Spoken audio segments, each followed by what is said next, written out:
नहमदुहु व नुसल्ली अला रसूलिहिल करीम, अम्मा बाद फ़अऊज़ु बिल्लाहि मिनश शैतानिर रजीम, बिस्मिल्लाहिर रहमानिर रहीम। मोहतरम नाज़रीन, अस्सलामु अलैकुम व रहमतुल्लाहि व बरकातुहू। मैं नौमान इकबाल और मोहतरम अज़ीम कमाल साहब आज हाज़िर हो गए हैं। बड़ी तगोदो के बाद हमने आपसे वादा किया था कि भाई आपके सामने हाजिर होंगे और मुख्तलिफ मौज़ूआत पर मुनाज़रे करेंगे, जिसमें से पहला मुनाज़रा, हमारी पहली एपिसोड जो है आज इंशाल्लाह हम उसको रिकॉर्ड कर रहे हैं। सबसे पहले तो मैं आपको बताना चलूँगा हमारे मुनाज़रे की क्या क़वाइद व ज़वाबित हैं, क्या शराइत हैं। सबसे पहली बात तो यह है कि जो भी दलील होगी वो कुरान व हदीस से होगी, ठीक है। और आइम्मा के अक़वाल, आइम्मा कराम के अक़वाल कुरान व हदीस के ताबे होंगे। मिसाल के तौर पर अगर मैं कुरान से कोई दलील देता हूँ या हदीस से कोई दलील देता हूँ या अजीम साहब कोई हदीस से दलील देते हैं, कुरान से दलील देते हैं, तो आइम्मा कराम के अक़वाल, मुहद्दिसीन मुफस्सिरीन के जो अक़वाल होंगे वो उनके ताबे होंगे, ठीक है। हम डायरेक्ट ये ना उनसे किसी मुहद्दिस का कौल जो है ना डायरेक्ट ये पेश करके उसको दलील नहीं बना सकते, ठीक है। क्योंकि ये जो उसूल है, ये उसूल इंजीनियर अली मिर्जा साहब का बनाया हुआ है, क्योंकि उन्होंने तो सबको बाबी कहकर जो है ना चलता कर दिया है। तो लिहाजा उसूल जो है वो उनका होगा और हम उसी उसूल के तहत बात करेंगे ताकि अवामुन नास के सामने हक और सच बात भी जाए और अवामुन नास को ये ना लगे कि इंजीनियर अली मिर्जा साहब जो है जिस तरह से वो पैटर्न लेकर चलते हैं, इन्होंने उस तरह से बात नहीं की, ठीक है ना। कोई भी इल्जाम लगा सकता है। तो बहरहाल जो दलाइल होंगे वो कुरान हदीस में से होंगे और अइम्मा कराम, मुहद्दिसीन मुफस्सिरीन और उलमा कराम के अक़वाल उनके ताबे होंगे, ठीक है। दूसरी बात यह कि हर टर्न में 5 मिनट होंगे, 5 मिनट, यानी पहली टर्न जो साहब जिनकी होगी टर्न, जैसे मैंने ये तय किया है कि क्योंकि दावा हमारे अजीम साहब की तरफ से है, अजीम कमाल साहब की तरफ से है, तो टर्न भी पहली अजीम साहब की होगी, ठीक है ना। तो पहली टर्न अजीम साहब की होगी 5 मिनट की, उसके बाद फिर मेरी टर्न होगी। इसी तरह से हम टोटल 10 टर्न्स में अपने इस मुनाजरे को इख्तिताम पजीर करेंगे, ठीक है। टोटल 10 टर्न्स होंगी, जिसमें से 5 अजीम साहब की होंगी और 5 मेरी होंगी, ठीक है। और आखिरी टर्न जो है वो मेरी ही होगी, क्योंकि लुब्बे लुबाब जो समअप करना है मुनाजरे को वो मैं करूंगा, क्योंकि इल्जामात हम पे लगते हैं, उलमाए देवबंद पे लगते हैं, तो लिहाजा उसके जो वाज़े तौर पर उसका जो रद्द है वो हम करेंगे, ठीक है। तो आखिरी टर्न मेरी होगी, 5 मिनट अजीम साहब के 5 मिनट मेरे। दूसरी बात यह कि शराइत में से ये शराइत तय है कि मौजू से इनहराफ कतई तौर पर नहीं हो सकता। कोई मौजू से इनहराफ फरीकैन की शिकस्त समझी जाएगी। अगर ये मौजू से इनहराफ करते हैं तो इनकी शिकस्त समझी जाएगी, और अगर मैंने इनहराफ किया मौजू से तो मेरी शिकस्त समझी जाएगी। अल्लाह ऐलान, कोई इसमें दो राय नहीं है, स्ट्रेट फॉरवर्ड, ठीक है। अच्छा, उसके बाद ये कि कोई बदतमीजी नहीं होगी, कोई बदजबानी और बद इखलाकी का मुजाहिरा कोई नहीं करेगा। दोनों तो फरीकैन इसके पाबंद होंगे कि किसी किस्म की कोई बदतमीजी ना हो। एहतराम के साथ, इज्जत और एहतराम के साथ, अदब व एहतराम के साथ ये मुनाजरा हम करेंगे। अपनी टर्न में ये बोलेंगे, मैं इनकी टर्न में मुदाखलत नहीं करूंगा, मैं इनकी टर्न में इंटरप्ट नहीं करूंगा। हाँ, अगर ये मेरी अपनी टर्न में मुझसे कुछ सवाल पूछ लें तो मैं जवाब दे सकता हूँ, ठीक है। इसी तरह से मैं अपनी टर्न में किसी की मुदाखलत बर्दाश्त नहीं करूंगा, ठीक है। ये मेरी टर्न में बोल नहीं सकते। अगर इनको कुछ बोलना होगा तो ये अपनी टर्न में बोलेंगे। हाँ, मैं अगर कोई सवाल करूं तो ये उसके जवाब देने के पाबंद होंगे, ठीक है। तो ये कवायद और ज़वाबित और शराइत थी। साथ में जो है अभी हम दावे की तरफ चलते हैं। सबसे पहले अजीम भाई से हम बात करते हैं, ये इनका दावा क्या है, फिर मेरा जवाबी दावा आएगा, फिर ये अपनी टर्न शुरू करेंगे। ये बहरहाल समअप हो गया है, तो इंशाल्लाह इसको हम बेहतरीन अंदाज में इसको शुरू करते हैं। जी अजीम साहब। अस्सलाम वालेकुम नाज़रीन। नाज़रीन, मेरा दावा है कि देवबंदियों की किताब अलल मुहन्नद अलल मुफन्नद में दर्ज अकीदा है कि रसूलुल्लाह सल्लल्लाहु अलैहि वसल्लम की कब्र मुबारक में आपके जस्द अतर से मस मट्टी अलल इतलाक अर्श, काबा और कुर्सी से अफजल है, जो कि एक गुमराह कुन अकीदा है जिसकी कुरान और हदीस से कहीं दलील नहीं मिलती। और इस अकीदे में नबी सल्लल्लाहु अलैहि वसल्लम की शान में गुलू किया गया है और आप सल्लल्लाहु अलैहि वसल्लम की शान को अल्लाह ताला की शान से बुलंद किया गया है। लिहाजा हमारे नज़दीक ये गुमराह कुन अकीदा है, जिसके ऊपर अभी हम मज़ीद आगे बात करेंगे। अमान भाई, आपका जवाब दावा।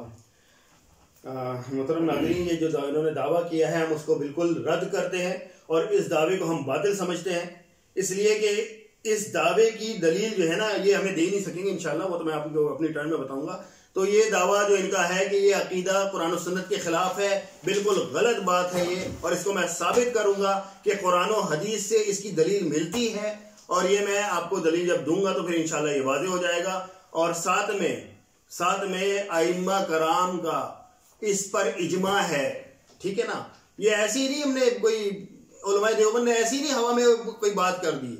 उलमाए देवबंद उलमा है, जोहला नहीं है, ठीक है। तो उन्होंने ऐसी हवा में कोई बात नहीं की, इसकी दलील भी कुरान और हदीस से मिलती है। और आइम्मा मुज्तहिदीन का इसके ऊपर 400 सदी हिजरी यानी 4वीं सदी हिजरी से लेकर आज तक तमाम मकातिब फिक्र का इसके ऊपर इजमा है।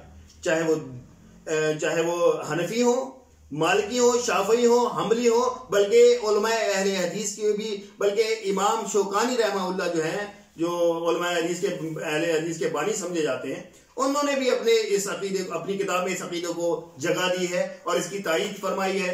और साथ में गैर भी तो वक्त बताएगा, फिलहाल जो है ना ये हम इसको रद्द करते हैं और ये बिल्कुल बातिल बात है। इसको मैं आपको वाज़ेह करके दलाइल से साबित करूंगा इंशाल्लाह अपनी टर्न में। जी, तो पहली टर्न जो है वो अजीम साहब की है, तो अजीम साहब जो है ना स्टार्ट करते हैं। जी अजीम साहब। नौमान भाई, आप लोगों ने जो मुहन्नद अल मुफन्नद के अंदर जो लिखा है, मैं उसको साबित करने की कोशिश करूँगा। इसके लिए मैं सबसे पहले जो है अल्लाह के नबी सल्लल्लाहु अलैहि वसल्लम की शान बयान करना चाहता हूँ।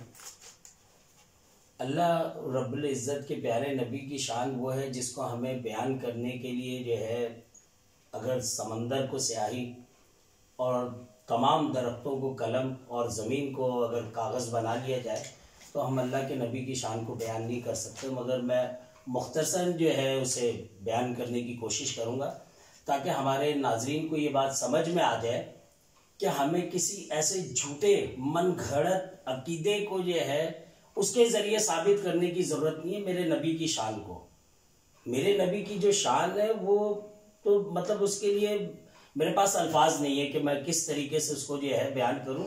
उसके लिए मैं सूरह अल-अहज़ाब की आयत नंबर 56 जो है पढ़ता हूं, जिसका तर्जुमा है, बेशक अल्लाह रब्बुल इज़्ज़त और उसके फरिश्ते नबी सल्लल्लाहु अलैहि वसल्लम पर दरूद भेजते हैं, तो ए ईमान वालो तुम भी उन पर दरूद और खूब सलाम भेजो।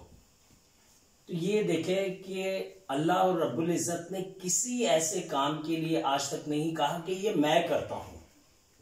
कोई ऐसा काम जो है आप तारीख के अंदर जो है उठा के बनी इंसान की उठा ले, किसी हदीस में उठा ले, कहीं अल्लाह और रब्बुल इज़्ज़त ने नहीं कहा कि ये काम मैं करता हूं और मेरे फरिश्ते करते तो तुम भी करो। तो ये मेरे नबी के लिए, सिर्फ और सिर्फ मेरे नबी के लिए एजाज हासिल है, जिसके लिए किसी झूठी उसकी जो है जरूरत नहीं है कि मैं ऐसी चीजें निकाल के लेके आऊं जिसकी नजीर ही ना मिलती हो। मतलब एक ऐसा अकीदा मैं लेकर आऊं जो कि मतलब सुनने में भी मजाका खेज लगे। जब अल्लाह की शान, नबी के शान के अंदर जो है ऐसी मतलब बेहतरीन जो है आयात मौजूद हैं, तो उसके बाद फिर जो है ना हम ये बाबों की और जो है ना आइमा की और इनकी चीजें लेकर जो है ना उसको एक गलत अकीदे को जो है वो बयान करने की कोशिश करें, तो जो कि मेरी समझ से बालातर है। एक तो ये, दूसरा इनका जो अकीदा है उसमें आप पढ़ ही चुके हैं, सुन ही चुके हैं कि जो है वो क्या अकीदा है। अब मैं अल्लाह और रब्बुल इज़्ज़त की शान बयान करता हूँ। सूरह अल-अराफ की आयत नंबर 54 है, जिसका तर्जुमा है, बेशक तुम्हारा रब अल्लाह है जिसने पैदा फरमाया आसमानों और जमीन को 6 दिन में, फिर अर्श आजम पर जलवा अफरोज हुआ जैसा कि उसकी शान नजूल के लायक है। तो यहां देखें कि अल्लाह रब्बुल इज़्ज़त का अर्श के ऊपर बराजमान होना वो कैसे है, ये इसकी हमारे पास ऐसी कोई हदीस मौजूद नहीं है कि जिसमें हम ये साबित कर सकें अल्लाह रब्बुल इज़्ज़त अपने अर्श पर किस तरह जो है जलवा अफरोज है। ये हमारे उससे नहीं है, मगर चूंकि ये रिलेट किया जा रहा है और यहाँ पे अल्फाज भी आप ये देखें, सूरह अराफ की आयत नंबर 54 के अंदर है कि जमीन को 6 दिन में अपना आसमान और जमीन को 6 दिन में तख्लीक किया, फिर अर्श आजम पर जलवा अफरोज हुआ, अर्श आजम पर। तो इससे अंदाजा होता है कि अर्श की अहमियत क्या है। अल्लाह के नबी की शान तो अपनी जगह मौजूद ही है। अल्लाह की शान क्या है। फिर मैं अल्लाह रब्बुल इज्जत की शान में एक और सूरत अल हज की आयत नंबर 74 पढ़ता हूं, जिसका तर्जमा है, उन्होंने अल्लाह की कदर ना जानी जैसी जाननी चाहिए थी, बेशक अल्लाह कुव्वत और गालिब वाला है। तो मेरा ख्याल है ये कुरान की 2 आयत और इससे ऊपर जो नबी सल्लल्लाहु अलैहि वसल्लम की जो है शान के अंदर जो मैंने आयत पढ़ी हैं, उसके बाद जो है जो इन लोगों का नजरिया है कि जिसके अंदर जो है कब्र की मट्टी से मस जो है वो हिस्सा वो अर्श से अफजल है, जो कि ना समझ में आने वाला है। जब अल्लाह ने अपने नबी की शान के लिए इतनी बेहतरीन जो है आयत उतार दी, उसके बाद ऐसा कोई मनगढ़ंत जो है ना आपको बनाने की क्या जरूरत है। बाकी नौमान भाई आगे अब आपकी बारी, आप बोले। ठीक है नाज़रीन, इन्होंने तो अपना पहली टर्न में जो स्टार्ट किया, सबसे पहले तो मैं आपको एक बात बताता चलूं कि इन्होंने कहा शुरू में अपनी टर्न में कि मैं कोशिश करूंगा, यानी ये जो हमारा नजरिया है, सबसे पहले तो मैं आपको बताऊं ये जो है अकीदा नहीं है कि ये जो अल मुहन्नद अल मुफन्नद के अंदर ये जो मसला लिखा हुआ है ये एक मसला है और ये मसला अकीदा नहीं है। अल मुहन्नद अल मुफन्नद में मसाइल भी हैं और अकायद भी लिखे गए हैं। इस मसले में अकीदा कहीं नहीं है। फिर भी अगर मान ले कि अकीदा है तो कोई कहता है जबरदस्ती, जैसे इंजीनियर अली मिर्जा साहब हम पर थोपते हैं कि अकीदा है देवबंदी होगा, तो अगर अकीदा मान भी ले तो फिर तो हम अकीदे की दलील भी तो पेश कर रहे हैं और इंशाल्लाह भी करेंगे। तो सबसे पहले इन्होंने कहा कि भाई कुरान में नबी पाक सल्लल्लाहु अलैहि वसल्लम की शान बयान की, कुरान से भी और अहादीस मुबारका से भी इन्होंने कुछ चीजें बयान की। तो मैं इनके जो इस्तदलाल है ना, कुरान से जो इस्तदलाल इन्होंने किया है, इसके ऊपर मैं हजरत अली रज़ियल्लाहु अन्हु का एक कौल पेश करूंगा। जब खवारिज ने जो है हजरत अली रज़ियल्लाहु अन्हु की हुकूमत को यानी खिलाफत को मानने से इनकार किया, तो उन्होंने भी हजरत अली रज़ियल्लाहु अन्हु पे जो इतराज किया वो कुरान से ही दलील देकर इतराज किया, यानी उनकी दलील भी कुरान से ही थी। हर बातिल, यानी इससे ये भी साबित होता है कि हर बातिल फिरके की पहली दलील जो है ना अहले हक के सामने कुरान से ही आएगी। जैसे अहले हक हजरत अली रज़ियल्लाहु अन्हु थे, 4थे खलीफा राशिद, उनके रद में, उनकी खिलाफत के इनकार में खवारिज ने दलील पेश की, क्या? इनिल हुक्म इल्ला लिल्लाह, हुकूमत सिर्फ किसकी है? अल्लाह की। ठीक है, तो हजरत अली रज़ियल्लाहु अन्हु ने इसका बड़ा प्यारा जवाब दिया। हजरत अली रज़ियल्लाहु अन्हु फरमाते हैं कलिमतु हक़्क़िन उरीदा बिहिल बातिल, यानी तुम्हारी बात, यानी बात, कलिमा तुम्हारा बिल्कुल हक है, तुम्हारी बात बिल्कुल दुरुस्त है, सही है, लेकिन तो तुम जो इससे मानव ले रहे हो, इससे मतलब जो बयान कर रहे हो वो बिल्कुल बातिल है। मैं यही हजरत अली रज़ियल्लाहु अन्हु का कौल यहां पेश करते हुए, उसी से इस्तदलाल करते हुए, इनके इस इस्तदलाल को जो उन्होंने कुरान से किया है, तो मैं कहूंगा कि कलिमतु हक़्क़िन उरीदा बिहिल बातिल, बात बिल्कुल दुरुस्त है इनकी, क्योंकि कुरान की बातें इनकी नहीं है, लेकिन इनका जो मतलब बयान करने का है ना वो बिल्कुल बातिल है, गलत है, मरदूद है। उसकी वजह यह है कि देखें, अगर नाउज़ बिल्लाह हमने नबी पाक सल्लल्लाहु अलैहि वसल्लम के ज़ात मुबारका को अल्लाह की, नाउज़ बिल्लाह, नकल कुफर नबाशत, अल्लाह तबारक ताला के मद्दे मुकाबिल खड़ा कर दिया होता, नाउज़ बिल्लाह, तो आप ये इतराज करते हम पे, तो मानते हम बिल्कुल ये नाउज़ बिल्लाह, ऐसा तो करने वाला मुसलमान ही नहीं हो सकता।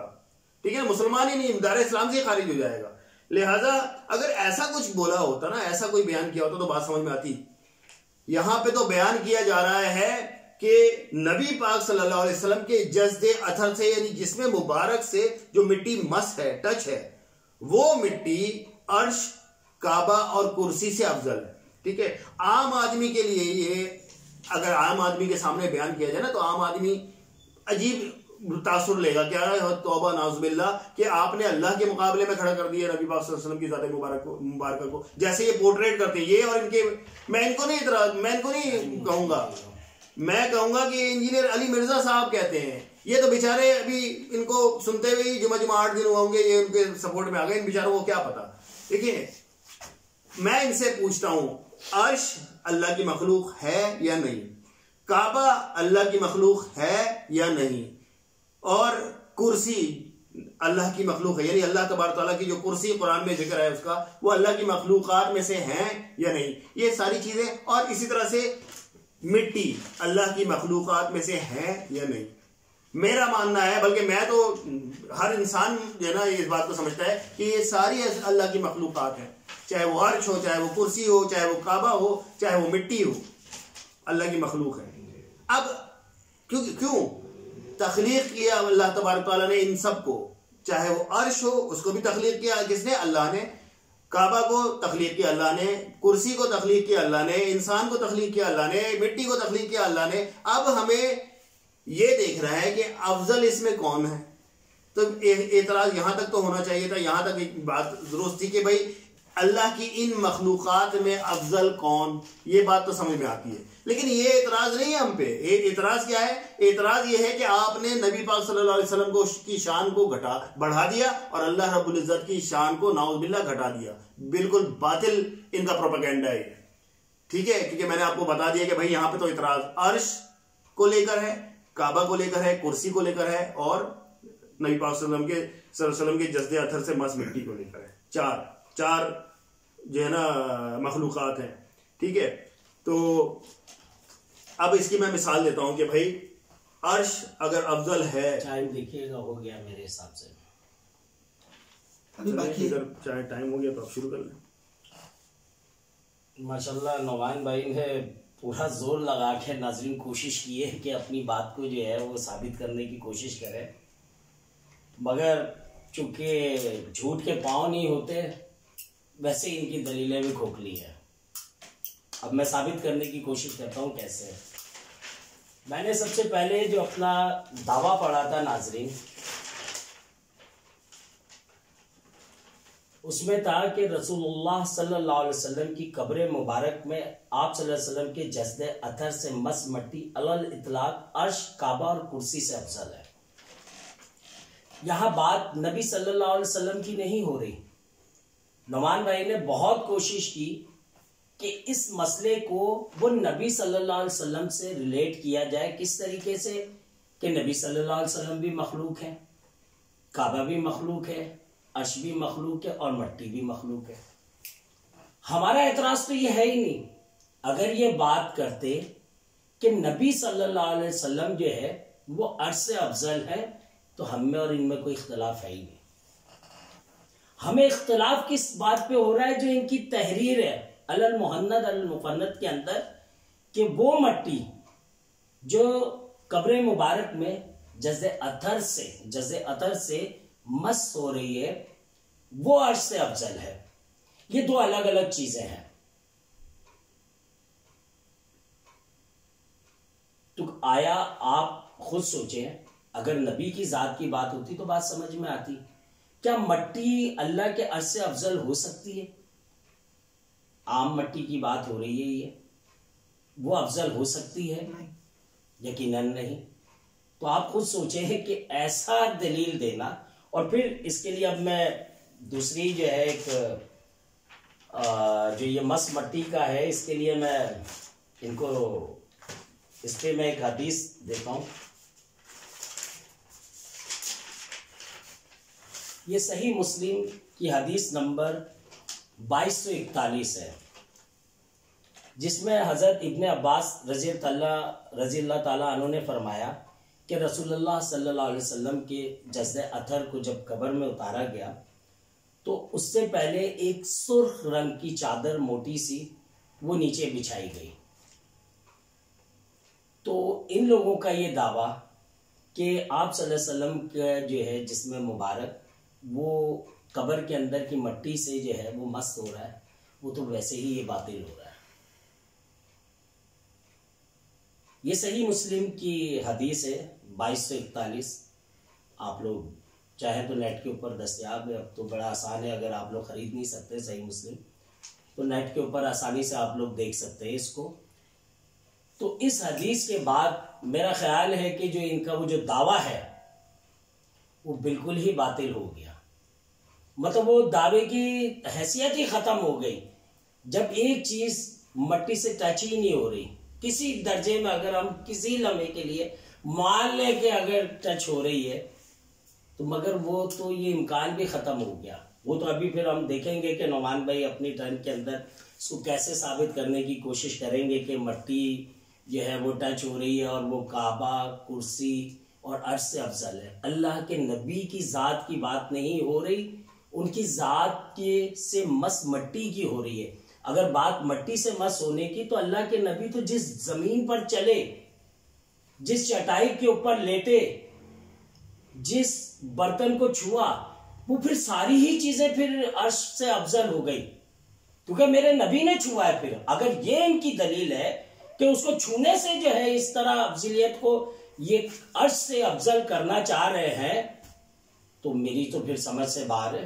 बाकी अब आगे नौमान भाई नहीं, अभी 4 मिनट अभी बाकी अब नहीं कोई मसला नहीं, 5 मिनट पूरे हो गए। अच्छा, सबसे पहले तो अजीम साहब ने अपनी टर्न में जो है ना ये कहा कि भाई नबी पाक सल्लल्लाहु अलैहि वसल्लम की ज़ात मुबारका मखलूक है अल्लाह तबारक तआला की, और वो अफजल मखलूकात हैं, इसमें इनका कोई इख्तलाफ नहीं है। हालांकि मैंने अपनी टर्न में ये कहा था कि अर्श, काबा, कुर्सी और मिट्टी ये तमाम अल्लाह की मखलूकात हैं, इसमें कोई इख्तलाफ नहीं होना चाहिए। अर्श को अल्लाह ने पैदा किया ना, अल्लाह ने तख्लीक किया ना, कुर्सी को अल्लाह ने तख्लीक किया ना, काबा को भी, काबा के अंदर जो मिट्टी है वहां पे भी तो मिट्टी इस्तेमाल हुई भी है। काबा किसी खास चीज का बना हुआ है, मिट्टी का ही है ना, पत्थरों का ही है ना। तो यहाँ नबी पाक सल्लल्लाहु अलैहि वसल्लम के जज्बे अथर से मिट्टी मस जो है उसमें आपको इतराज हो रहा है। अच्छा, सबसे पहली बात तो ये कि अभी मैं इतराज इनका एक एक करके जो है ना दूर करूंगा। इन्होंने फरमाया कि भाई ये अफजल कैसे हो सकती है। तो मेरे भाई आप जो है क्या समझते हो कि किसी चीज के अफजलुल मखलूकात होने में क्या चीज, क्या उनसर होना चाहिए? मैं आपको कुरान से जो है ना दलील पेश करता हूँ। सूरह इसरा में जो है ना आयत नंबर 70 में अल्लाह तबारक तआला इरशाद फरमाते हैं कि और हमने बनी आदम को इज्जत बख्शी और इनको जंगल और दरिया में सवारी दी और पाकीज़ा रोजी अदा की और अपनी मखलूकात में बहुत सी मखलूकात पर फजीलत दी। ठीक है, ये तो कुरान से साबित हो रहा है कि अल्लाह तबारक तआला ने आम इंसानों को, इंसानों की बात नहीं कर रहा हूं, आम इंसानों को अपनी बहुत सी मखलूकात से अफजल बनाया है। ठीक है, इस कुरान की इस आयत के ऊपर मैं आपको दलील पेश करता हूं नबी पाक सल्लल्लाहु अलैहि वसल्लम की फरमान से। नबी पाक सल्लल्लाहु अलैहि वसल्लम इरशाद फरमाते हैं कि मैं तमाम औलाद आदम का सरदार हूं और मुझे इस पर फख्र नहीं है। ये किसका फरमान है? नबी पाक सल्लल्लाहु अलैहि वसल्लम का। यानी अल्लाह तबारक तआला ने तमाम इंसानों को, यानी इंसानों को अपनी बहुत सी मखलूकात से फजीलत दी और नबी पाक सल्लल्लाहु अलैहि वसल्लम उन इंसानों के भी सरदार है, तो उनकी शान क्या निराली। ठीक है, दूसरी बात, ये जो नबी पाक सल्लल्लाहु अलैहि वसल्लम का फरमान है ना, इस पर अल्लामा नबवी रहमहुल्लाह जो है ना, जो शारे मुस्लिम है, मुस्लिम शरीफ की शरह इन्होंने लिखी है और जिनका बहुत इज्जत और एहतराम से जो है ना इंजीनियर साहब नाम भी लेते रहते हैं और बड़ा उनका जो है ना उनकी तरफ से दलाइल भी पेश करते रहते हैं, सुन लीजिएगा उनकी वीडियोस में। तो अल्लामा नबवी रहमहुल्लाह फरमाते हैं कि इस हदीस से ये निकला कि आप सल्लल्लाहु अलैहि वसल्लम तमाम मखलूकात में अफजल हैं क्योंकि अहले सुन्नत के नजदीक आदमी मलाइका से अफजल है। कौन? आदमी यानी इंसान मलाइका से यानी फरिश्तों से अफजल है। अब बताएं मुझे कि आप जो है अर्श को, मखलूक है ना, वो भी तो मखलूक है, उसको अफजल कहने में जना अगर हम उसको अफजल नहीं और नबी पाक सल्लल्लाहु अलैहि वसल्लम के जद्दे अतर से मस मिट्टी को अफजल कह दे तो आपको इतराज हो जाता है। इंसान तो मलाइका से अफजल है। अगर आप ये इस दावे की बुनियाद पर कहते हो कि क्योंकि अर्श जो अल्लाह के करीब है तो इस बुनियाद पर आप उसको अफजल कहते हो, तो मेरे भाई सबसे पहले तो ये बताओ कि अर्श का और अल्लाह तबारक तआला का कोई ताल्लुक है क्या? नाउज़ बिल्लाह। क्या अर्श जो है अल्लाह पाक से मस है या कुर्सी अल्लाह पाक की अल्लाह पाक से मस है? अगर आप मस साबित करते हो या अगर मानते हो तो फिर तो ये अकीदा ही गुमराहकुन है। इस्लाम में इस अकीदे की कोई जगह ही नहीं है। आप तो दायरे इस्लाम से ही खारिज हो जाओगे क्योंकि जहमियों का जो है ना अकीदा है। ठीक है, दूसरी बात, अगर आप कहते हो कि मस नहीं है तो फिर किस बात पे आपको इतराज है? जब एक चीज अल्लाह तबारक तआला से मस ही नहीं है तो फिर उसकी शान कैसे बढ़ गई, कैसे अफजल हो गया वो? एक चीज। दूसरी चीज, हम जिस मिट्टी की बात करते हैं वो नबी पाक सल्लल्लाहु अलैहि वसल्लम के जज्बे अतर से मस है, ठीक है, ये तो मैं आपको बाद में दलील दूंगा इसकी। ये जो उन्होंने सुर्ख चादर वाली हदीस पेश की है, अव्वल तो ये कि ये जो उन्होंने हदीस पेश की है उसमें ऐसे अल्फाज हैं ही नहीं कि नबी पाक सल्लल्लाहु अलैहि वसल्लम के जो है ना जिसमें अथर जो है या जिसमें मुबारक जो है नबी पाक सल्लल्लाहु अलैहि वसल्लम का, उस चादर की वजह से मिट्टी से नहीं मिला हुआ। ये कहाँ लिखा हुआ है उस हदीस में? ये तो सिर्फ हदीस के अल्फाज सिर्फ इतने हैं कि नबी पाक सल्लल्लाहु अलैहि वसल्लम को जब उनकी मुबारक जिस्म को जब जो है कब्र मुबारक में दफन किया गया तो उस वक्त वो चादर भी डाल दी गई। वो हदीस में कई अल्फाज नहीं है, अगर है तो मुझे दिखा दें, ठीक है, फिर हम देखेंगे कि वो हदीस क्या कहती है। और बाकी दूसरी बात ये कि हमने कहा मलाइका जो है ना, बल्कि मैंने नहीं, अल्लामा नववी रहमहुल्लाह शारे मुस्लिम फरमाते हैं कि इंसान मलाइका से अफजल है। मलाइका भी तो अल्लाह तबारक तआला के सबसे करीब है, इंसानों से अफजल कैसे? कैसे? इमाम नववी रहमहुल्लाह और फरमाते हैं अहले सुन्नत का इस बात पर इजमा है कि मलाइका, इंसान मलाइका से अफजल है। हालांकि मलाइका अल्लाह तबारक तआला के बहुत करीब भी है और अल्लाह तबारक तआला के बहुत। मैं नुमान भाई, अभी तक आपसे जो सवाल किया है आपने मट्टी का साबित नहीं किया कि वो किस तरह अफजल है। आपने अभी तक जितना इस चीज़ पे जोर दिया कि अल्लाह के नबी भी मखलूक है, अर्श भी मखलूक है, काबा भी मखलूक है, मट्टी भी मखलूक है, इस बात का आपका मेरा किसी बात पे कोई एतराज़ नहीं है। आपका भी अकीदा है, हमारा भी है, हम इस चीज़ पे तो एतराज़ कर ही नहीं रहे। मेरा जो आपसे इतनी देर से सवाल था कि जो मट्टी मस है उस पर अभी तक आपने कोई दलील नहीं दी। मुझे मट्टी से दलील दे, कोई आप कुरान और हदीस से दलील लेके आए कि जिससे अल्लाह के नबी की मट्टी, मतलब उनके जिस्म से टच होने से वो मट्टी अर्श से अफजल हो जाए।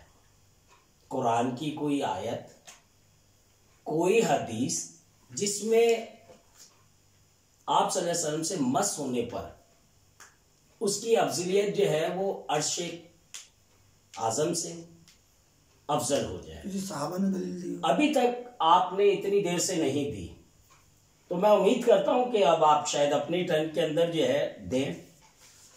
इस अकीदे की वजह से क्या क्या नुकसानात होते हैं वो भी मैं अभी बयान करूंगा, मगर मैं इससे पहले कुछ अहादीस मुबारका पेश करना चाहता हूं नुमान भाई, ताकि इस बात का नाजरीन अंदाजा हो सके कि अल्लाह के नबी जो है वो जानते थे कि ऐसा एक फिरका आएगा जो कि अल्लाह के नबी की शान को सही अहादीस मुबारका से साबित करने की कोशिश नहीं करेंगे, क्योंकि उसके पीछे मकसद क्या है। वो मकसद जब मैं इनके अकायद, अभी मतलब अकायद नहीं मैं कहूँगा, अकायद जो इनके, मतलब इससे ये लोग चाहते क्या थे, जो इन्होंने ये पूरा एक अकीदा ये जो घड़ा है ना, इससे ये चाहते क्या थे वो मैं बताऊंगा। तो उससे पहले मैं एक हदीस बयान करता हूं जो कि सही बुखारी की है, किताबुल जनाइज की, हदीस नंबर 1390। सईदा आयशा रजी अल्लाह ताला अन्हा रिवायत करती है कि जब रसूलुल्लाह सल्लल्लाहु अलैहि वसल्लम मर्ज़ वफात में मुब्तला थे तो बार बार अपनी चादर को अपने चेहरे मुबारक पर डालते और जब चादर की वजह से घबराहट शुरू हो जाती तो इसे अपने चेहरे मुबारक से हटा देते और इसी हाल में फरमाते जाते थे। तर्जुमा, अल्लाह रब्बुल इज्जत की लानत हो यहूदियों और नसरानियों और ईसाइयों पर कि उन्होंने अपनी अंबिया अलैहिस्सलाम की कब्रों को सजदागाह बना लिया था। फिर सईदा आयशा रज़ियल्लाहु ताला अन्हा फरमाती हैं कि अगर ये खौफ ना होता कि रसूलुल्लाह सल्लल्लाहु अलैहि वसल्लम की कब्र पर लोग सजदा शुरू कर देंगे तो आप सल्लल्लाहु अलैहि वसल्लम की कब्र मुबारक को ज़ायरीन के ज़ियारत के लिए खुला छोड़ दिया जाता, मगर आप सल्लल्लाहु अलैहि वसल्लम को यही खौफ था कि जिसकी वजह से रसूलुल्लाह सल्लल्लाहु अलैहि वसल्लम ने इस अमल से बचने की तलकीन की थी, क्योंकि उनको पता था कि कुछ लोग ऐसा अकीदा लेके आएंगे कि मस मट्टी से जो है ना करने से वो अर्श काबा से अफजल हो जाता है। वो अफजल मट्टी अफजल क्यों होती है, तो इसका मैं अभी आपको अगली टर्न में इंशाल्लाह मैं जरूर बताऊंगा कि ये मट्टी के मामलात क्या है। ये इतना इन लोगों ने ये कब्रों पे जो इन लोगों का फोकस है वो किस वजह से है, अभी तक नमान भाई अपनी टर्न में ये साबित नहीं कर सके। ठीक, उसके बाद एक और मैं हदीस बयान करता हूं। हजरत आयशा रजी अल्लाह ताला अन्हा फरमाती हैं, अभी टाइम बाकी है। नबी सल्लल्लाहु अलैहि वसल्लम ने अपने इस मर्ज के मौके पर फरमाया था जिससे आप सल्लल्लाहु अलैहि वसल्लम जाबर ना हो सके थे कि अल्लाह ताला की यहूदो निसारा पर लानत हो, उन्होंने अपने अंबिया की कब्र को मसाजिद बना लिया। अगर ये डर ना होता कि सल्लल्लाहु अलैहि वसल्लम की कब्र खुली रहने दी जाए, लेकिन इस डर के कि कहीं लोग इसे सजदा ना गाह बना लें।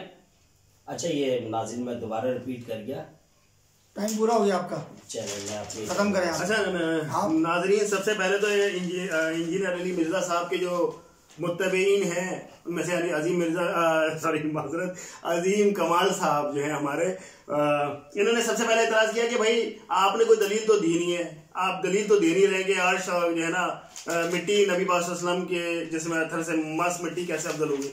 भाई पहले तो मैं आपसे सवाल करता हूँ, सवाल तो पहला मेरा बनता है कि आप क्या अर्श को, काबा को, कुर्सी को और मिट्टी को मखलूक मानते हो या नहीं मानते? पहला सवाल, ठीक है। ये सवाल इनके एतराज का जवाब बनेगा, ठीक है। ये इनको हर हाल में इसका जवाब देना है। ये जब तक ये जवाब नहीं देंगे मैं इनको आगे नहीं बात करने दूंगा, ठीक है। पहली बात, क्योंकि अल्लाह तबारक व तआला मैंने साबित किया है कि अर्श भी अल्लाह की मखलूक, मिट्टी भी अल्लाह की मखलूक, काबा भी अल्लाह की मखलूक और कुर्सी भी अल्लाह की मखलूक है। तो ये सारी मखलूकात है, क्या मानते हो नहीं मानते हो आप? मैंने तो नबी पाक सल्लल्लाहु अलैहि वसल्लम का जिक्र ही नहीं किया। इन्होंने कहा कि भाई नबी पाक सल्लल्लाहु अलैहि वसल्लम को भी आपने इसमें दाखिल किया, तो नबी पाक सल्लल्लाहु अलैहि वसल्लम को तो मानते हैं आप सल्लल्लाहु अलैहि वसल्लम सबसे अफजल है। चलो या तो ये इख्तलाफ खत्म हो गया। अब मैं ये साबित करूंगा, इतनी जल्दी नहीं, अभी तो बहुत टाइम पड़ा है। जो मेरी मेन दलील है मैं इंशाल्लाह उसको अभी पेश करूंगा कि आखिर ये मिट्टी कैसे अफजल हो गई, ये मिट्टी कैसे अफजल हो गई, ये मैं आपको इंशाल्लाह हदीस से पेश करूंगा कि ये कैसे अफजल हो गई, ठीक है। अभी तो बात ये है कि इन्होंने सबसे पहले बोला कि भाई आप लोगों ने गुलू किया है, ठीक है, और उसके ऊपर इन्होंने हदीसे मुबारक पढ़ ली। पहली बात तो ये कि जो हदीसे मुबारक में अल्फाज हैं उनके अल्फाज पर गौर करें और हमारे मामलात पर गौर करें, कहाँ का रोड़ा कहाँ अटका रही है। भाई हदीस में तो आता है पिछली उम्मतों ने यानी यहूद नसारा ने अपने अंबिया कराम की कब्रों को मस्जिद का यानी इबादत का बना ली, मस्जिदें बना ली उनको, ठीक है, चर्च बना लिए, इबादत का बना ली। हमने ऐसा कौन सा काम कर दिया? हमने इबादत का बना लिया क्या है? हमने क्या नबी पाक सल्लल्लाहु अलैहि वसल्लम के रोज़े मुबारक पर यही जाके कुरान खानी करनी शुरू कर दी या नमाजें पढ़नी शुरू कर दी? कोई ऐसा काम किया हो तो बताएं आप, ठीक है। हुजरे के बाहर जो है वो मस्जिद है, वहां इबादत पूरी दुनिया करती है, ये भी करते हैं, ठीक है। दूसरी बात ये कि आप कहते हैं कि ये इनका घड़ा हुआ है, इनके जो ना इनके मुफाद छुपे हुए, तो भाई हमारे अगर मुफाद छुपे हुए हैं, हजरत उमर फारूक रज़ियल्लाहु अन्हु का कौन सा मुफाद था? हजरत उमर फारूक रज़ियल्लाहु अन्हु का कौल, इससे मैं अभी अपने इस मसले की तायीद पेश करता हूं। अरे काबा अगर नबी पाक अल्लाह तबारक तआला का घर है, जैसे कुर्सी अल्लाह तबारक तआला से मंसूब है, अर्श अल्लाह तबारक तआला से मंसूब है, तो काबा भी अल्लाह का घर है। आप भी मानते हो, हम भी मानते हैं। हम तो कहते हैं मजाजन है, ये अल्लाह का घर मजाजन है। अल्लाह तबारक तआला की ज़ात मुबारका को आप जहत व मकान से कैद नहीं कर सकते। इस पे उम्मत मुस्लिमा का इजमा है, पूरी उम्मत का इजमा है कि अल्लाह तबारक तआला की ज़ात मुबारका जहत और मकान से मुबर्रा है, मुनज़ा है, ठीक है। तो अब यहाँ पे आप ये जह को अब अगर आप कहते हो कि काबा अल्लाह का घर है, तो इसका मतलब ये थोड़ी है कि अल्लाह पाक नौज़ुबिल्लाह तौबा इस्तग़फ़ार के अल्लाह पाक उधर रहते हैं। इसका मतलब ये है कि अल्लाह पाक ने उसे अपने नाम से मंसूब किया है, ठीक है, ताकि उस उम्मत मुस्लिमा जो है ना अल्लाह को के इबादत के लिए काबा को किबला बना ले, ठीक है। इसी तरह से अल्लाह ने अपने ज़ात मुबारका को बयान करने के लिए अर्श को अपने नाम से मंसूब किया, कुर्सी को अपने नाम से मंसूब किया। इसका मतलब ये थोड़ी है कि आप जो ना अर्श भी जो ना मतलब ऐसे आपने बना लिया जैसे अर्श के बारे में नहीं या कुर्सी के बारे में नहीं, नौज़ुबिल्लाह अल्लाह के बारे में बात हो रही है। अरे कुर्सी और अर्श दोनों मखलूक है, ठीक है। इसमें मैं आपको नबी उमर बिन खत्ताब रज़ियल्लाहु अन्हु का जो ना मैं कॉल पेश करता हूँ कि उमर फारूक रज़ियल्लाहु अन्हु फरमाते हैं कि हजर अस्वद को बोसा देने के वक्त उन्होंने हजर अस्वद के सामने फरमाया कि ए हजर अस्वद, तू सिर्फ एक काला पत्थर है, इससे बढ़कर तेरा मकाम कुछ भी नहीं। अगर मेरे नबी ने को मैंने तुझे बोसा देते हुए नहीं देखा होता तो मैं तुझे कभी बोसा नहीं देता। ठीक है, हजर अस्वद क्या है? काबा का हिस्सा है। ठीक है ना, काबा का हिस्सा। काबा क्या है? अल्लाह का घर है। अब जैसे आपने कुर्सी को इतना अजीम मकाम दे दिया, वैसे काबा को भी दे, और काबा का भी होना चाहिए। क्या ख्याल है? काबा भी तो अल्लाह के नाम से मंसूब है ना, जैसे कुर्सी मंसूब है, अर्श मंसूब है, वैसे काबा भी अल्लाह का घर है, अल्लाह के नाम से मंसूब है। तो हजरत उमर फारूक रज़ियल्लाहु अन्हु के अल्फाज क्या है काबा के बारे में? काबा, हजर अस्वद काबा का हिस्सा है, वहां उसके पत्थरों में से जो ना हजर अस्वद का पत्थर भी लगा हुआ है। तो काबा की तरह दीवार के ऊपर हजरत उमर फारूक रज़ियल्लाहु अन्हु फरमाते हैं कि ए हजर अस्वद, अगर तुझे मेरे नबी ने बोसा नहीं दिया होता तो मैं तुझे, एक मिनट, मैं टाइम खत्म हो गया। अब आप अपनी टर्न में बात। भाई कैसे टाइम खत्म हो गया? टाइम खत्म हो गया, पूरा हो गया टाइम, 5 मिनट आपका। मैं अभी डेट चेक करता हूँ। वैसे आप खत्म हुआ था। चले नुमान भाई, आप अपने टर्न में बात कर लीजिएगा। नुमान भाई, अभी तक जो मैंने आपसे सवाल किया था, आप बार बार मुझसे तो तकाजा कर रहे हैं कि जब तक आप उसका जवाब नहीं देंगे आगे नहीं बढ़ेंगे। अभी तक आपने मेरा एतराज, जो सबसे पहला मैंने आप पे एतराज किया था, आपने अभी तक उसका जवाब ही नहीं दिया। तो मैं अब कैसे इस मनाजरे को नाज़रीन आप बताएं आगे बढ़ना चाहिए, क्योंकि इन्हीं का पैटर्न है। मगर चूंकि हम चाहते नहीं है कि इनको हम मौका दें, हम इनको चाहते हैं कि ये मौका दें। शायद कोई जहन में ना आ रहा हो या ऐसा कुछ हो ना, यकीनन नहीं है कुछ भी इनके पास ऐसा। बेचारे परेशान है, चेहरे से आया है, बार बार कह रहे हैं मैं दूंगा मैं दूंगा। शायद ये आखिरी टर्न के लिए कुछ ऐसा सोच के रखा है ताकि आखिरी टर्न के बाद जो है, मेरी टर्न के बाद मेरे पास जवाब देने का अगली टर्न ना हो, तो ये उसमें कुछ ऐसा कहना चाह रहे हो तो वो फिर नाज़रीन आप खुद ही फैसला कर लिएगा।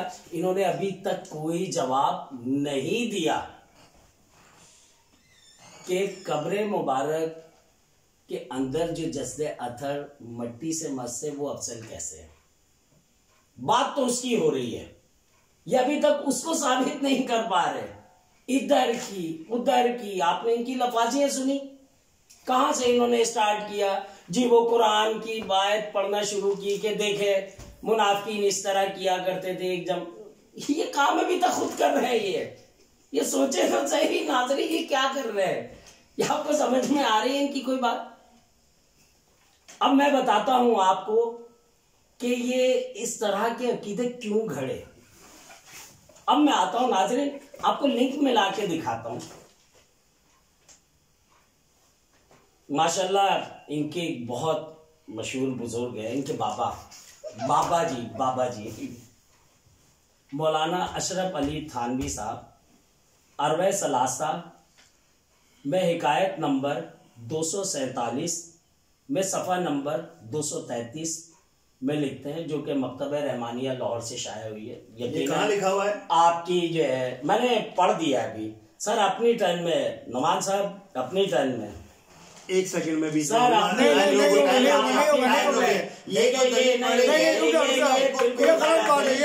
ये गलत बात है, या आप बिल्कुल गलत। टाइम पूरा होने दो। पहली बार अच्छा नहीं, आप टाइम करें, पूरा टाइम करें। इसके ऊपर मैं इसके ऊपर दलील मांगूंगा, ठीक है? पर्चे से नहीं, इसके ऊपर दलील देखें। ठीक है, देखें नाज़रीन, अब ये इस चीज पे आ गए कि किताबों का अगर ये चार्ट इनका यही था तो फिर ये नहीं छोड़ो, अपना टाइम पूरा करें तो टाइम निकल जाएगा। होना चाहिए था कि हम वो तमाम किताबें बुखारी मुस्लिम या जो भी है वो लेके बैठते, ताकि फिर 1 बाय 1 हम दिखाते जाते और फिर उस तरह करते। तो ये इससे तो इनकी शिकस्त आप इनके चेहरे से देखें।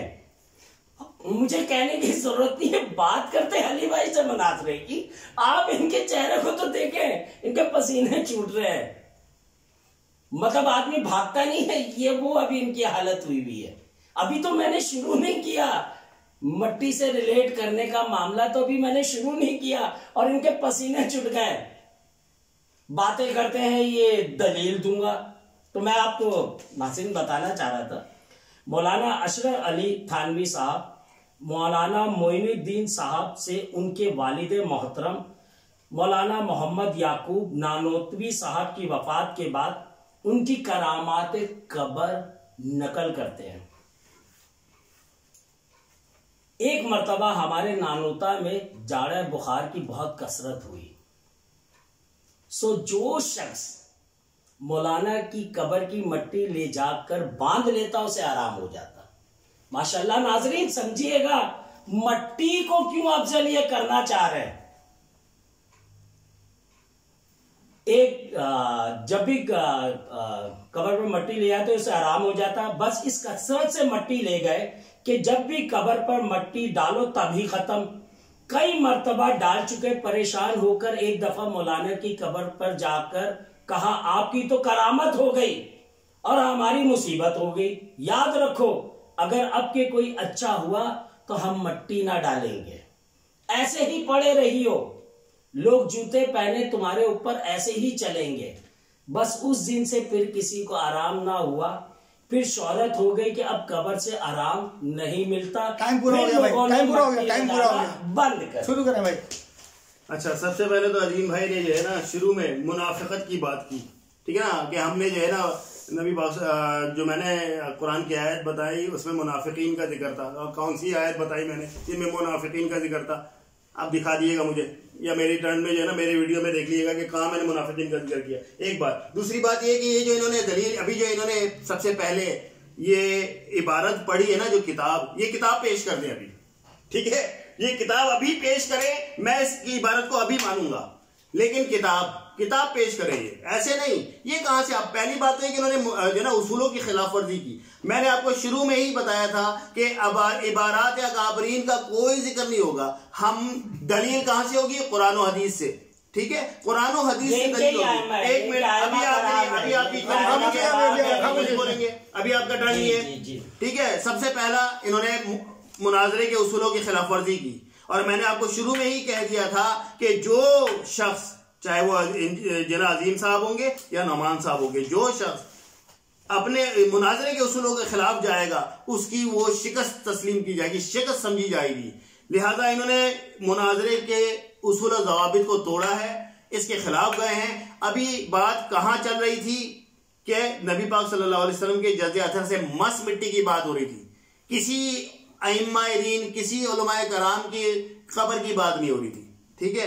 इन्होंने एक गैर जरूरी और गलत बात यहां पे ऐड की, ठीक है, पहली बात। और अगर ये बात ऐड कर ही ली है, इन्होंने कर ही ली है, अब फंसी गए हैं, तो मैं कहता हूं कि इसकी दलील पेश कर दें, इसको असल किताब से यहां पे पेश करें, मैं मान लूंगा। क्या ख्याल है? ठीक है, जो मुझे पता है ये पेश नहीं कर सकते, क्योंकि इनके जो बड़े हैं ना, इंजीनियर अली मिर्जा साहब, उन्होंने यही सिखाया है इनको, यही सिखाया है क्या, कि बस दूसरों की बातों को उछालो, झूठ बोलो, छोटी बातें करो, ठीक है ना। अब ये आदाब, अब महफिल के आदाब भी सुन ले। अभी अगर ये जब बात कर रहे होते हैं, मुझे भी हंसी आई, कई दफा आपने मेरी मुस्कुराहट देखी होगी, लेकिन मैंने करके मैं हंसा नहीं।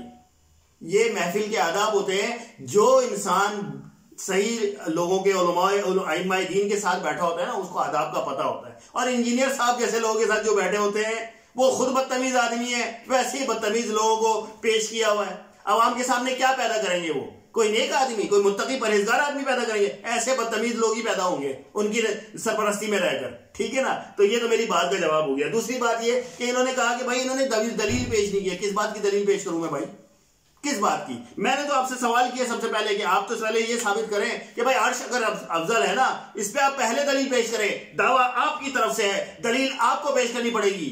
समझ में आई बात? दलील मैंने आपकी, अभी मैं जो दलील पेश करूंगा वो तो हवाइयां उड़ा देगी आपकी। मेरे पास जो दलाइल है ना, मैं अभी एक पहली टर्न दूसरी टर्न में कैसे मैं वो दलील पेश कर दूं कि इनकी हवाइयां अभी मेरे से उड़ा दूं, लाजवाब कर दूं इन्हें। ना, ये इंजीनियर अली मिर्जा साहब का स्टाइल है, ना। तो ये क्या है, अभी से दलील पेश करके क्या फायदा, अभी तो बहुत टाइम पड़ा है। तो मैं उनसे कहता हूं कि पहले ये दलील पेश करें। इन्होंने अब तक कोई दलील नहीं पेश की कि अर्श अफजल है, काबा अफजल है, कुर्सी अफजल है। कुरान की एक आयत पेश करें, नबी पाक सल्लल्लाहु अलैहि वसल्लम का एक फरमान पेश कर दें कि अर्श अफजल है, काबा अफजल है या कुर्सी अफजल है। जबकि मैंने आपको एक दलील पेश कर चुका हूं। मैं काबा की अफजलियत के ऊपर मैं दलील पेश कर चुका हूं कि नबी पाक सल्लल्लाहु अलैहि वसल्लम के बोसे से काबा की अफजलियत या उसके अंदर जो है नस पत्थर हजर अस्वद की अफजलियत हुई। किससे? बोसे से। तो जिस पत्थर को एक दफा मेरे नबी ने बोसा दिया वो कयामत तक के लिए अफजल हो गया, ठीक है, और सुन्नत रसूल बन गया। पूरी रहती दुनिया तक मोमिनीन मुसलमान उसको बोसा देने के लिए परेशान रहेंगे मेरे नबी के एक बोसे से। तो मेरे नबी के जिस्म से जो मिट्टी कयामत तक के लिए मस हो गई उस पे कैसे हम उसको अफजल नहीं गए? एक बोसे से एक पत्थर अफजल हो सकता है, तो पूरी कयामत तक के लिए जो मिट्टी मस है मेरे नबी के जिस्म अतर से वो कैसे अफजल नहीं हुई? ये दलील है हमारी, बेहतरीन दलील है ये। और ये तो अभी एक दलील है, अभी तो एक दलील है। अभी परेशान हो गए, अभी से परेशान हो गए बेचारे, बोल रहे हैं आपने कुछ जवाब नहीं दिया आपने। अरे भाई दे रहे हैं, इतनी जल्दी क्या है? अभी तो आए हो, बैठो चाय वाय पी के जाना, आराम से दलीलें देंगे आपको। आपके होश और आपके इंजीनियर के होश उड़ा देंगे हम, समझिए। ये जो आपके इंजीनियर ने जो ना बावेला मचाया हो ना, उम्मत मुस्लिमा में तफरका डाल दिया है। अभी तो मैं वो दलीलें पेश करूंगा कराम की। माशाल्लाह माशाल्लाह माशाल्लाह, तालियां नवान भाई के लिए, माशाल्लाह बहुत अच्छी तकरीर की। मगर सिर्फ तकरीर सिर्फ तकरीर। बात ये है कि अभी तक मैंने इनके किसी उलमा का उस तरीके से मजाक नहीं उड़ाया। ये बार बार मिर्जल इंजीनियर यूं, ये मजाक उड़ाने में तो और क्या आप बीच में बोल रहे हैं, आपने खुद शायद वो भूल गए, आपने ये शराइत में तय किया था। पेश करें, असल किताब पेश करें, मैं उस वक्त आगे नहीं बढ़ने दूंगा आपको, नहीं होती, मैं उस वक्त आगे नहीं बढ़ने दूंगा आपको। पहले आप दलील पेश करें उस किताब का हवाला, और आपने इररिलेवेंट बात क्यों की?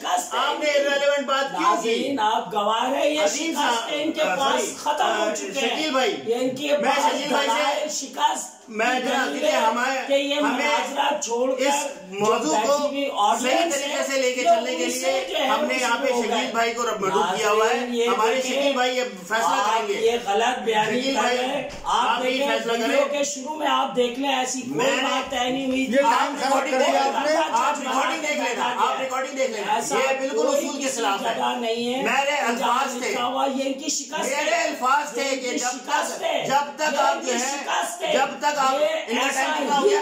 इनका टाइम कितना हो गया? इनका टाइम चल रहा है, टाइम खराब नहीं रखवाया, ये चल रहा है, इन्होंने टाइम नहीं रखवाया। तो फिर नाज़रीन पहले आप उसूलों से हटकर बात कर रहे हैं। आपने पहले दलील गलत पेश की, आपने दलील गलत पेश की है। बिल्कुल नहीं, बिल्कुल दलील गलत पेश की है। शिकस्त है। अच्छा, शिकस्त हमारी होगी। अरे आप मौजू से हट रहे हो, आप मौजू से हटे हो, उनके अकायद किसी तरह के आपके अकायद गलत है, आपके अकायद। मैं आप क्या मेरे सामने पेश करोगे? आप क्या पेश करोगे मेरे सामने? मैं क्या बताता हूँ, आप क्या पेश करोगे? ये आपको इंजीनियर ने जो पट्टियां पढ़ाई ना, झूठ है। असली किताब लेकर आओ, आप असली किताब लेकर आओ, पहले आप असली किताब लेकर आओ। आप ये नहीं, ऐसे नहीं चलेगा, बात ऐसे नहीं चलेगी, बात ऐसे नहीं चलेगी। जब बात चलेगी तरीके से चलेगी। इनको बात करने की तमीज नहीं है, इनको बुलाते के उसूल नहीं पता है। इनको पहले उसूल समझाओ, इनको बात करने की तमीज सिखाओ, फिर जाके बात करेंगे। वीडियो बंद करो, कोई तरीका नहीं है। है। लोगों को पता चले कि इंजीनियर के लोग क्या है, इंजीनियर के लोग क्या है, ठीक है ना? इंजीनियर के लोग किस तरह के लोग हैं, ये है इंजीनियर की प्रोडक्ट, ये प्रोडक्ट है इंजीनियर की। ना बात करने की तमीज, ना उसूलों के पास जारी, ना कवायद दवाबित की बात, कुछ नहीं। कहाँ की चाहिए थी, कहाँ हो गया भाई, आपने खत्म कर रहा है अभी नाज़रीन। ये देखिए झगड़ा शुरू हो गया, इसलिए अभी हम बंद कर रहे हैं। सॉरी, अल्लाह हाफिज।